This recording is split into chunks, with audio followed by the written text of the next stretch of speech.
Good morning to all. हम matter wave वाला part पढ़ रहे थे, उसी को आगे कंटिन्यू करते हैं। कल की क्लास में हमने कुछ कंपैरिजन सीखे थे, कभी प्रोटॉन न्यूट्रॉन, शायद यही वाला काम किया होगा। अच्छा, क्या कल ये हम कर चुके थे कि एक इलेक्ट्रॉन को अगर वी वोल्ट से एक्सेलरेट करते हैं तो उसकी जो कैलकुलेटेड वैल्यू आती है वो 12.27 upon root V nanometre lambda की वैल्यू, या 1.227 अपॉन रूट वी नैनोमीटर किया था कि नहीं हमने? 12.27 अपॉन रूट वी एंगस्ट्रॉम। कल हो गया ये वाला पार्ट।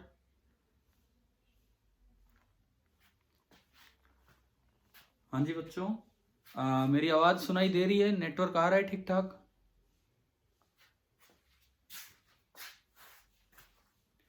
बैंडविड्थ लो दिखा रहा है ये।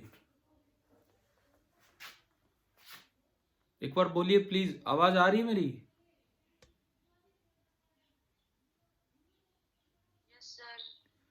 ठीक है। तो कल ये काम हो गया था इलेक्ट्रॉन वाला। इलेक्ट्रॉन एक्सेलरेट करते हैं वी वोल्ट से, तो इसकी जो न्यूमेरिकल वैल्यूज हमने लिखी थी, कर लिया है कि नहीं कल ये वाला काम? 12.27 वाला।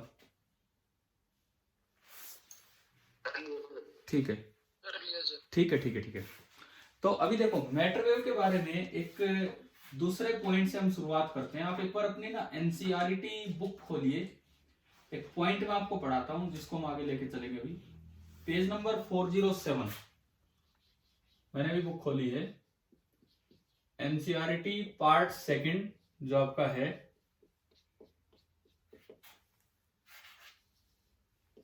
Page number 407। Points to ponder दिख रहे हैं आपको यहाँ पे या नहीं? बताओ अगर बुक खोली है तो।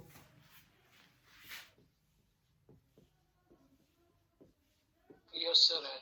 इसमें पॉइंट नंबर 6 पे आप आइए। Point number 6।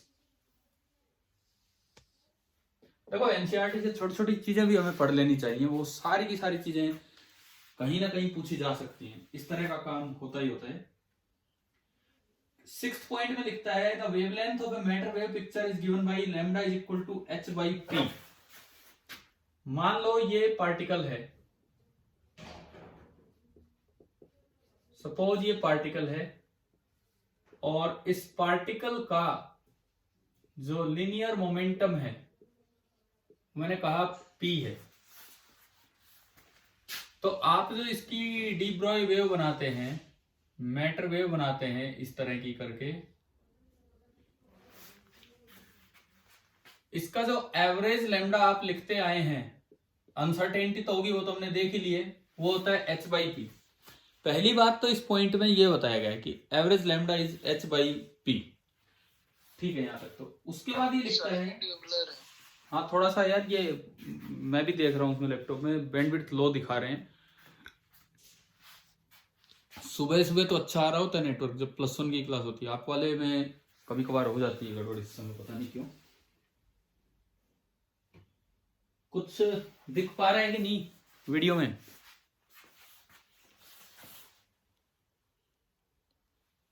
साफ नहीं है सर, कुछ साफ नहीं आ रहा तो कैसे पढ़ाऊं? किसी को भी साफ नहीं दिख रहा है क्या? हाँ जी, किसी को भी साफ नहीं दिख? क्लियर नहीं। चलो एक बार मैं सर क्लियर नहीं। क्लियर तो वो बैंडविड्थ लो आ रही है मेरे पास ना, यहाँ पे अभी लिखा आ रहा था। चलिए हो जाएगा, इंप्रूव हो जाएगा। हम थोड़ा सा पढ़ते हैं आगे, एक बार कोशिश करूं मैं। मैंने एक मोमेंटम बनाया पार्टिकल बनाया, उसका मोमेंटम p लिखा, और सामने वो डी ब्रोय जैसी वेव लिखी, और उसका एवरेज लैम्डा लिख दिया h बाई पी। अच्छा, अब बुक में देखो, पहली लाइन लिखता है the wavelength of matter wave given by lambda बराबर h by P has physical significance. ये लाइन तो मिली ना आपको? एटलीस्ट लाइन तो पढ़ने में आ रही है। Yes sir. ठीक है, देखो पूरी क्लास जा सकती है इस एक पॉइंट पे। पूरी की पूरी क्लास में एक पॉइंट ही चलेगा अभी, तो आप इसको समझना ध्यान से क्या है। तो सबसे पहली बात तो मैं ये समझूं कि फिजिकल सिग्निफिकेंस ऑफ लैम्डा क्या है। ये जो लेमडा निकल के आया है डी ब्रोई वेवलेंथ, इस डी ब्रोई वेवलेंथ की फिजिकल सिग्निफिकेंस क्या है? इसको मैं लिखूं डी ब्रोई वेवलेंथ। तो इस डी ब्रोई वेवलेंथ की फिजिकल सिग्निफिकेंस मुझे देखनी है कि क्या होगी। इसमें लिखता है इस पॉइंट में केवल इतना सा कि दिस हैज फिजिकल सिग्निफिकेंस। अब क्या है इसकी फिजिकल सिग्निफिकेंस? सुनो, ये डिसाइड करता है value of lambda decides that whether particle nature is observable, whether particle nature is observable or wave nature is observable, कि पार्टिकल नेचर ऑब्जर्व हो पाएगा या वेव नेचर। क्या होता है, एक बॉडी का एक ही नेचर एक समय पे ऑब्जर्व हो पाता है, तो उस वक्त वो पार्टिकल नेचर दिखा पा रहा होगा कि वेव नेचर दिखा पा रहा होगा। ये वैल्यू ऑफ लैम्ब्डा से डिसाइड होता है। कैसे कैसे डिसाइड होता है? If lambda is comparable to size of particle, size of body, size of matter जो भी वो है, और द डायमेंशंस ऑफ सराउंडिंग, कि कहां पे वो पार्टिकल घूम रहा है, और डायमेंशंस ऑफ सराउंडिंग्स, तो वहां पे तो ऑब्जर्व किया जाता है उसका wave nature. Wave nature is observe. मैं इस चीज को एक न्यूमेरिकल के थ्रू आपको समझाऊंगा। वहां पे तो ऑब्जर्व हो पाता है वेव नेचर। दूसरी बात, if lambda is much much smaller, ऐसा होगा क्योंकि h की वैल्यू बहुत छोटी होती है, 10⁻⁻34। If lambda is much smaller than size of particle या डायमेंशंस ऑफ सराउंडिंग, ये वही दो चीजें हैं, साइज ऑफ मैटर या डायमेंशंस ऑफ सराउंडिंग, देन तो वहां पे ऑब्जर्व हो पाएगा इसका पार्टिकल नेचर इज ऑब्जर्व। आप ये हेडिंग यही डालना है, एनसीईआरटी पेज नंबर 10, ये इसके अंदर 2-3 बातें वो हम सीख पा रहे होंगे। तो सबसे पहले आप ये नोट कीजिए, मैं एक क्वेश्चन लेता हूं उसके बाद, और उसमें हम सीख रहे होंगे कि कैसे ये पॉइंट क्लियर होगा।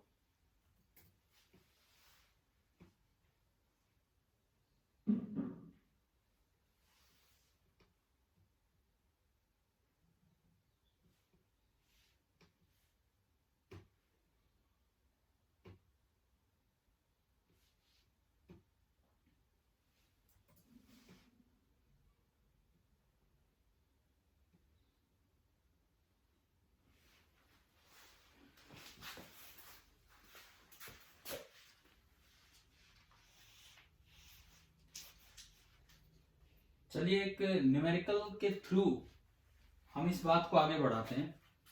क्या आपने नोट किया? ये नोट हो गया?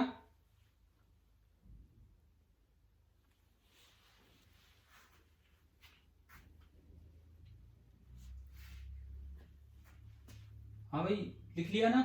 चलें आगे।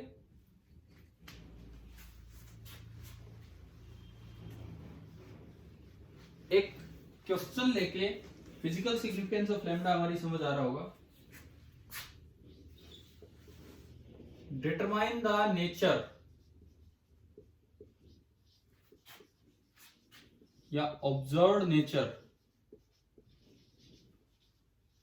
ऑब्जर्व्ड नेचर में मतलब है कि वेव और पार्टिकल, कि इनमें से कौन सा नेचर दिख रहा होगा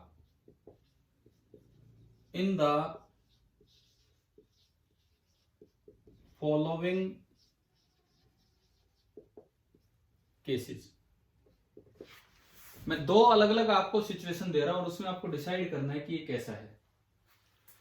पहला है 46 ग्राम गोल्फ की बॉल है, moving with a speed of 30 metre per second. एक पार्ट तो हमने ये लिया, और एक सेकेंड पार्ट हम लेंगे, an electron moving with a speed of 10⁻⁷ metre per second. ये दो केस हमने लिए। इन दो केसेस में ये डिसाइड करना है कि कौन सा नेचर ऑब्जर्व हो रहा होगा। तो ये वाली बातें जो यहां लिखी हैं हम यूज करेंगे। इसको मैं मिटाता हूं एक बार।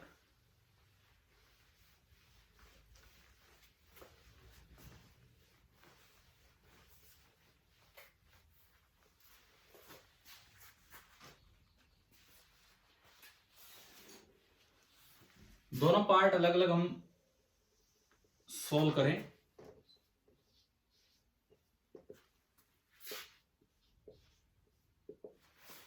देखो, पहला ये वाला केस लेते हैं। गोल्फ की बॉल है, तो आप अगर उसका लिनियर मोमेंटम लिखेंगे P, that is m into we.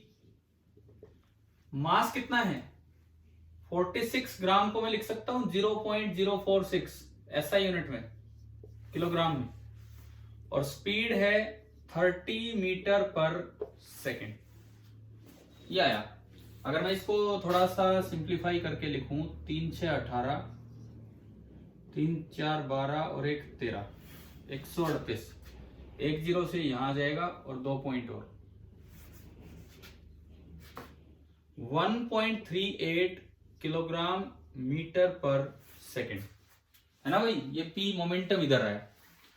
उस साइड में अगर मोमेंटम लिखूं इलेक्ट्रॉन का मास इंटू वेलोसिटी, कितना मास होता है इलेक्ट्रॉन का 9.1 into 10⁻31 kg, और उसकी स्पीड है 10⁻⁷ मीटर पर सेकेंड। यह आ गया 9.1 into 10⁻⁻24 kilogram metre per second. अब इसका नेचर कैसा दिख रहा होगा वो लैम्डा की वैल्यू पे डिपेंड करने वाला है। तो पहले मैं यहां निकालू lambda de Broglie wavelength h by p. h आपका होता है 6.63 इंटू 10⁻⁻34। p आपका निकला 1.38, और ये SI यूनिट है, मतलब मीटर में ये वेवलेंथ आनी। 6/1.1 से थोड़ा सा बड़ा, तो ये लगभग 5 के आसपास आएगा। नियरली मैं समझ रहे हो आप किस तरह से मैं अप्रोक्सीमेट कैलकुलेशन कर रहा हूं। आप एग्जैक्ट चीज अपने कैलकुलेटर से करके देख लेना। ये लगभग ये आना है, नियरली ये 5 आएगा, एक से थोड़ा बड़ा है। 5 इंटू 10⁻⁻34 मीटर। मुझे एग्जैक्ट तो कैलकुलेशन चाहिए नहीं, मुझे तो खाली वैल्यूज बतानी है क्या है क्या नहीं। अच्छा, इधर अगर मैं निकालू लैम्डा h/p, ये आपका होगा 6.63 इंटू 10⁻⁻34 अपॉन 9.1 इंटू 10⁻⁻24। तो 10⁻⁻10 ऊपर बचा, और इसके अलावा लगभग ये 6 9 7 63, नियरली 0.7। मैं अप्रोक्सीमेट कैलकुलेशन दे रहा हूं आपको। 9 7 63 होता है, तो नियरली 0.7 इंटू 10⁻⁻10 मीटर, और यू कैन से दिस इज 0.7 एंगस्ट्रॉम। ये आया, दिस इज 0.7 एंगस्ट्रॉम। अब हमें नेचर डिसाइड करना था कि ये पार्टिकल की तरह बिहेव करने वाला है कि वेव की तरह। सबसे पहली बात, गोल्फ बॉल लेके आप ग्राउंड में खेल रहे होते हो, बॉल का साइज या ग्राउंड का साइज, बॉल का खुद का साइज या ग्राउंड के डायमेंशन क्या इतने छोटे होते हैं क्या? 10⁻⁻34 होते हैं कि नहीं होते हैं बताओ।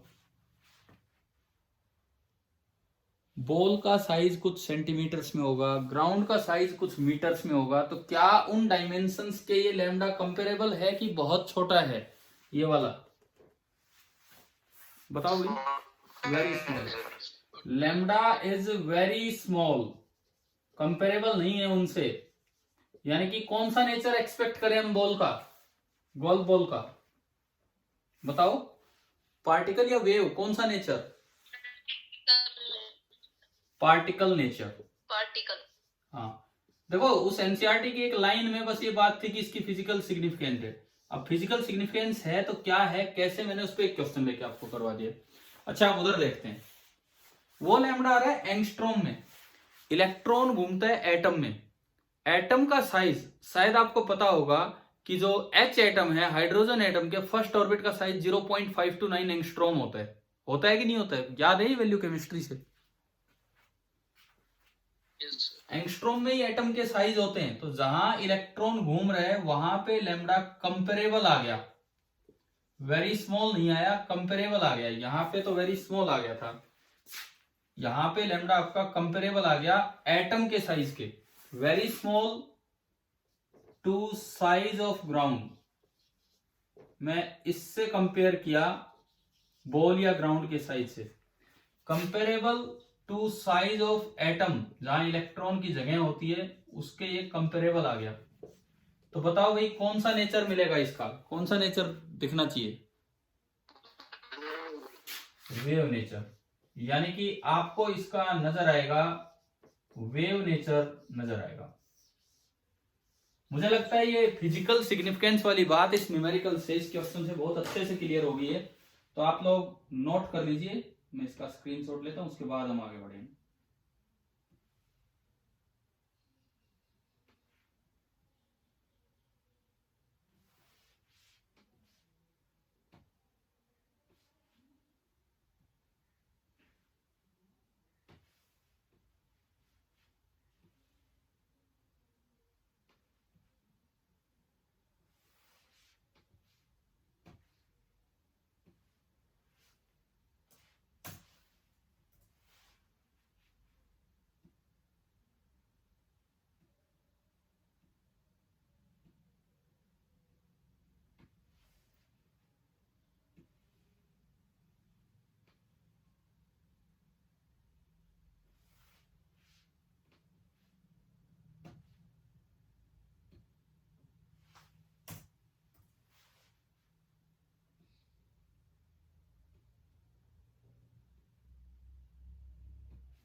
हो गया होगा, है ना?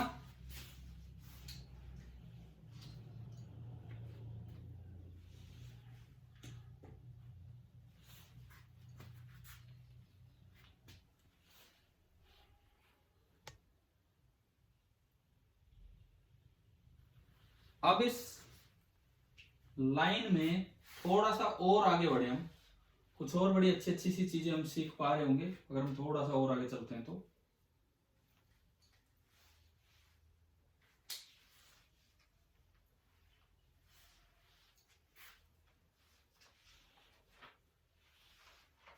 हाँ जी, क्या लिखा हुआ है इसके बाद इस लाइन में? इसकी वेलोसिटी की बात करते हैं। क्या लिखा है बताओ, अब पढ़ के बताओ। अगली लाइन जस्ट इसके बाद क्या लिखा है? इट्स, बोलिए प्लीज कोई भी। बुक खोल रखी है, page number 407। Its phase velocity has no physical significance. हाँ, its phase velocity has no physical significance. अब पहले तो हम समझते हैं क्यों नहीं है और ये क्या है ये वेलोसिटी। देखिए, वेवलेंथ की इंपॉर्टेंस तो हमारी समझ आ ही गई। अब शुरू में ये सोचा गया कि भाई ये कैसी वेव है, इसकी क्या वेलोसिटी होगी, और उसको नाम दिया गया फेज वेलोसिटी। अब वो देखते हैं, phase velocity of matter wave, phase velocity of matter wave, इसे अक्सर वीपी से डिनोट कर देते हैं। देखिए, ये पार्टिकल था, ये पार्टिकल था, इसका मास m है, इसका जो मोमेंटम है वो p है, और आइंस्टीन्स रिलेशंस के अकॉर्डिंग इसकी जो एनर्जी होती है वो होती है mc²। पढ़ा है ना हमने, कोई भी m मास अगर है तो उसकी एनर्जी बोली जाएगी mc²। पढ़ा होगा ये रिलेशन आपने, E = mc², आइंस्टीन की ही रिलेशन थी। अगर आप इसको एक वेव की तरह दिखाते हैं और मैं कहूं कि वो सिंगल वेव जा रही है आगे group phase velocity V P से, तो वेव की तो एक फ्रीक्वेंसी भी होती है और वेव की एक वेवलेंथ भी होती है, एक फ्रीक्वेंसी भी होती है, एक वेवलेंथ भी होती है। और हम 9th क्लास से पढ़ना स्टार्ट करते हैं कि लैम्डा बराबर होता है स्पीड अपॉन फ्रीक्वेंसी। ये पता होगा, ये रिलेशन वेव का जनरल रिलेशन है ये। Lambda wavelength of wave is equal to speed of wave divided by frequency of wave. तो यहां से मैं अगर देखूं, यहां से v फेज वेलोसिटी जो आई, पार्टिकल वेलोसिटी नहीं, फेज वेलोसिटी हम इसको बोलते हैं, that is equal to lambda into nu, equation number 1। अब मैं एक बार फेज वेलोसिटी निकालूंगी क्या आ रही। देखिए लैम्डा और पी में क्या रिलेशन होता है बताओ, लैम्डा और पी में क्या रिलेशन होता है, पी से लैम्डा कैसे निकलता है, lambda is equal to h by lambda. Lambda is equal to H by T. अच्छा, एक वेव की एनर्जी हम बोलते हैं एच न्यू और इधर है एम सी स्क्वायर। तो अगर आप एनर्जी की बात करें तो H nu is equal to M C square, तो यहां से न्यू आ गया M into C square by H, और मैं पी की जगह लिख सकता हूं एम वी, तो lambda is equal to H upon M V, equation number 2। This is equation number 3। मैंने माना है कि पार्टिकल की जो स्पीड है, स्पीड वो v है, vp तो फेज वेलोसिटी है, ग्रुप की वेलोसिटी, सॉरी इसकी वेव की वेलोसिटी, लेकिन पार्टिकल की स्पीड को मैंने v से डिनोट किया है। तो इक्वेशन 1 में use equation number 2 and 3 in equation number 1। एक बार बताओ क्या ये समझ आया, क्या हमने दो चीजें कैसे निकाली हैं, है ना, ये रिलेशन समझ आ गए होंगे। तो आप इन दोनों का यूज उसमें करेंगे तो फेज वेलोसिटी, जिसको वेव वेलोसिटी बोलते हैं, वेव वेलोसिटी बोल देते हैं, लैम्डा, यहां मैंने लिखा नहीं कहीं फेज वेलोसिटी, ना लिखा, ऊपर लिखा है, लैम्डा की जगह आपने रखा एच अपॉन एम वी, और न्यू की जगह रखा M C square upon H, H से एच गया और एम से एम गया, तो वेव वेलोसिटी का एक मेरे पास फॉर्मूला आ गया सी स्क्वायर अपॉन वी। लेकिन आपकी बुक की लाइन क्या लिखती है बताओ, बुक में क्या लिखा है कि phase velocity has no physical significance, इस तरह का कुछ मेंशन कर रखा है, कर रखा है ना। अब क्या कारण है उसका वो सुनो, उसका क्या कारण है वो आप सुनिए। वीपी आपका आया सी स्क्वायर अपॉन वी, मैं उसको ऐसे लिख सकता हूं c by v into c, c by v into c, है ना। अब देखिए पार्टिकल स्पीड है v, कोई भी चीज लाइट की स्पीड से तेज तो दौड़ ही नहीं सकता है, तो क्या मैं ये कह सकता हूं v is less than c, है ना भाई, लाइट की स्पीड से तेज कोई नहीं दौड़ सकता है। तो यहां देखो आप, since v is less than c, this implies v by c is less than 1, ऐसा हमने लिख दिया। दोनों साइड आप c से मल्टीप्लाई कर दो, तो v by C into C is less than 1 into C, v by C is less than c, इसको उल्टा कीजिए, पहले इसको उल्टा कीजिए, v by C is less than 1, और you can say c by v is greater than 1, c by v is greater than 1, यहां से ये बना, है ना भाई। दोनों साइड आपने c से मल्टीप्लाई किया, तो c by v into C is greater than 1 into c, c by v into c को मैं क्या लिख सकता हूं, c by v into c को वेव की वेलोसिटी, फेज वेलोसिटी लिख सकते हैं कि नहीं, this is wave velocity, phase velocity, and this is greater then speed of light. क्या ये पॉसिबल है कि कोई लाइट की स्पीड से तेज कोई भी चीज चल पाए,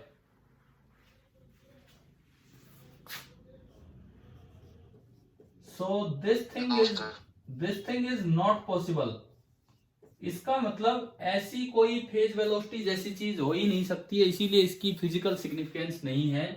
तो इट्स नो फिजिकल सिग्निफिकेंस, क्योंकि ये तो इतनी स्पीड निकल के आ गई, ये तो इतनी स्पीड निकल के आ गई जो लाइट की स्पीड से भी तेज है, तो ये तो पॉसिबल ही नहीं है। तो इसका क्यों फिजिकल सिग्निफिकेंस नहीं है, कि आपको समझ आया फेज वेलोसिटी का एक्सप्रेशन और क्यों ये फिजिकली इनसिग्निफिकेंट है।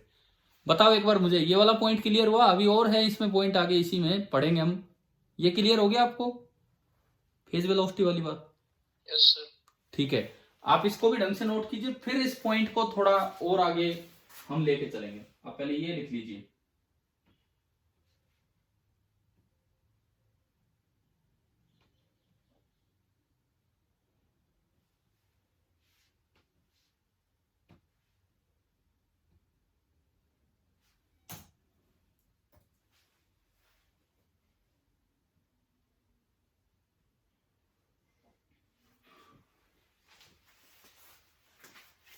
आपको ये दिख रहा है यार, देखो एनसीईआरटी की लाइन टू लाइन कितनी इंपॉर्टेंट है। अगर हम ध्यान से पढ़े तो एक एक लाइन में इतनी इतनी इंफॉर्मेशन आ रही है उसको ढंग से समझने के लिए।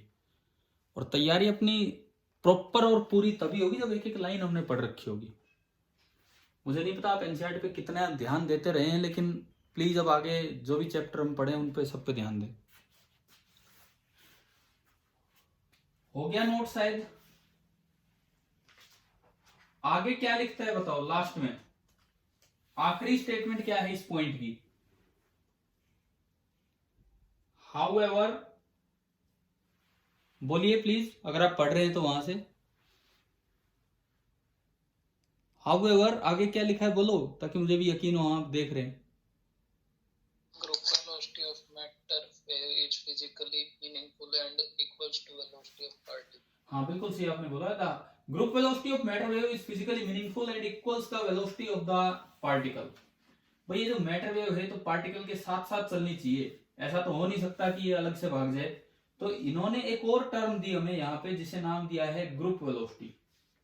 तो ये क्या चीज है, ये ग्रुप वेलोसिटी क्या चीज है?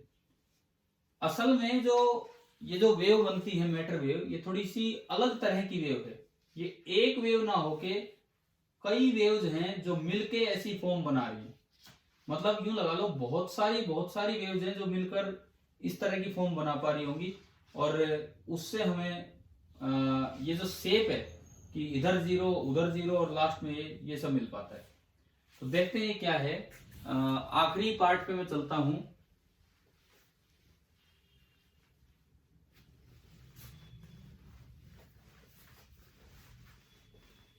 इसे हम कहें इस पॉइंट का तीसरा पार्ट। मैंने आपसे पहले कहा था कि पूरा लेक्चर इस एक चीज में चला जाएगा, तो इसको ढंग से समझना है। Group velocity of matter wave Vg, और इस चीज की फिजिकल सिग्निफिकेंस है, क्योंकि यही वो वेलोसिटी है जो साथ चलती रहती है। असल में क्या होता है कि मैटर वेव जो बनती है, देखो ये पार्टिकल है, पार्टिकल की स्पीड है v, पार्टिकल की स्पीड है v। ये हमने बोला कि ये तो पार्टिकल है। इसके साथ एसोसिएट करके हम एक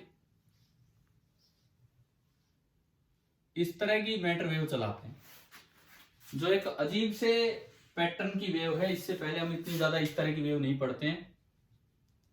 ये कुछ ऊपर गया, ये कुछ नीचे आया, इस तरह का ये एक पैटर्न है जो आगे बढ़ता जा रहा है।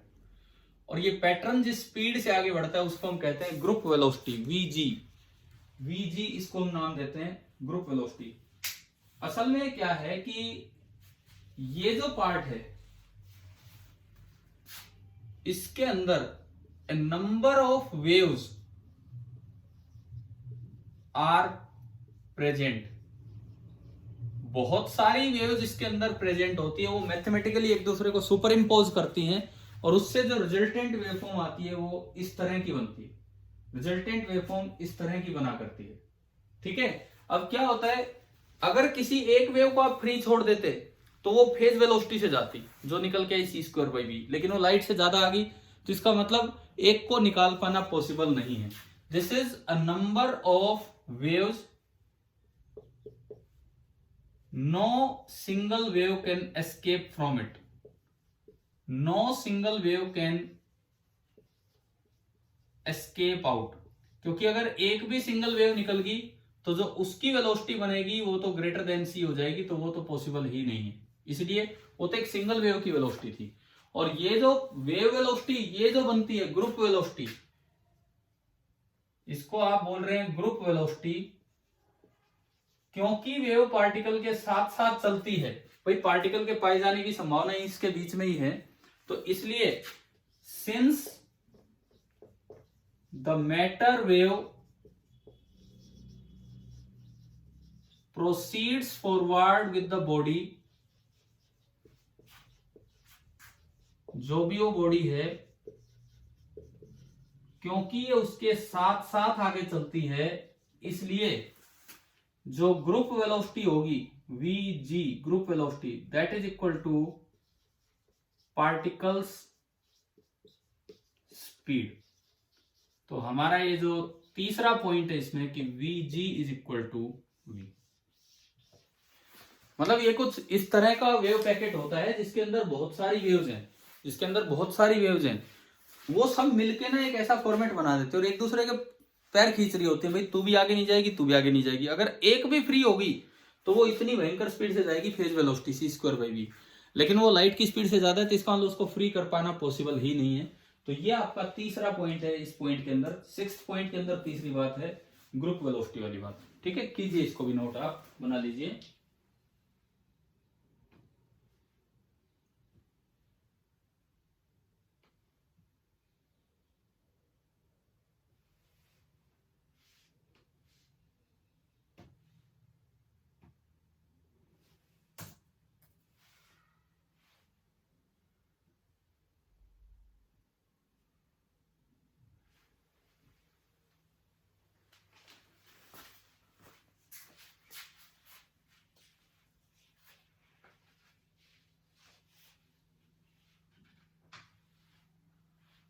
हाँ भी बताओ, क्या ये एक सिंगल पॉइंट आपको समझ आया कि नहीं आया?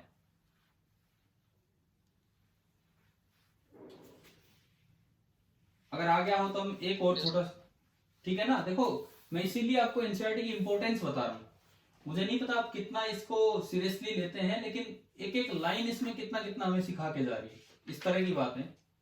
अब आप आइए पेज नंबर 402 पे, पेज नंबर 402।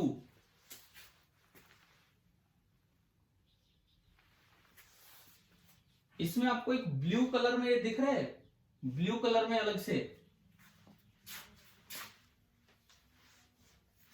क्या लिखा है उसमें हेडिंग, ब्लू कलर में जो दिया है वो बताओ, हेडिंग वो लोग क्या दी है?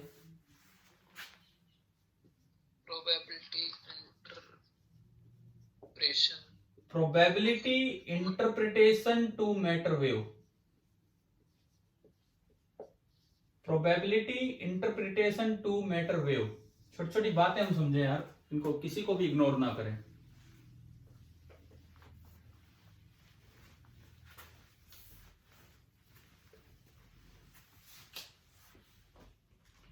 देखो probability interpretation to matter wave, ये मैक्स बोर्न ने, एक साइंटिस्ट थे मैक्स बोर्न, उन्होंने ये कुछ ऐसा सजेस्ट किया था। क्या किया था मैं आपको बता देता हूं।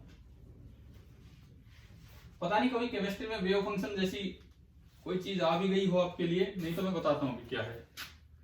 ये जो सजेशन है, this was suggested by Max born.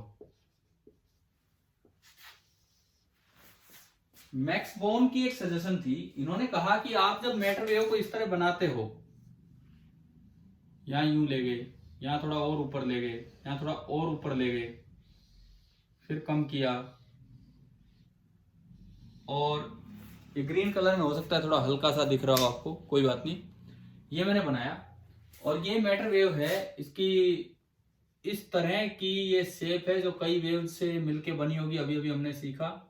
और ये शेप आगे जा रही है with velocity, group velocity vg, जो बराबर होती है पार्टिकल स्पीड के v के। अब जब पार्टिकल की अनसर्टेनिटी है, हमने पिछले एक दो लेक्चर्स में देख लिया कि यहां से यहां this is delta x. Delta x means uncertainty in finding the particle, uncertainty in position of particle, ये आपने सीखा।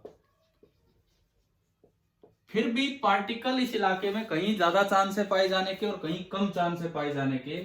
तो मैक्स बोर्न ने क्या सजेशन दिया था, 1926 की बात है ये। मैक्स बोर्न ने, देखो 1924 में थ्योरी आई थी और 1926 में 2 साल बाद ये सजेशन आया था। मैक्स बोर्न ने क्या बताया, बोले कि जो एक वेव फंक्शन जैसी कोई चीज होती है, वो हम नहीं पढ़ेंगे अभी, तो उन्होंने बताया कि ये जो इसमें एम्पलीट्यूड दिख रहा है ना, एम्पलीट्यूड, स्क्वायर ऑफ एम्पलीट्यूड, ये आपको प्रोबेबिलिटी डेंसिटी देता है।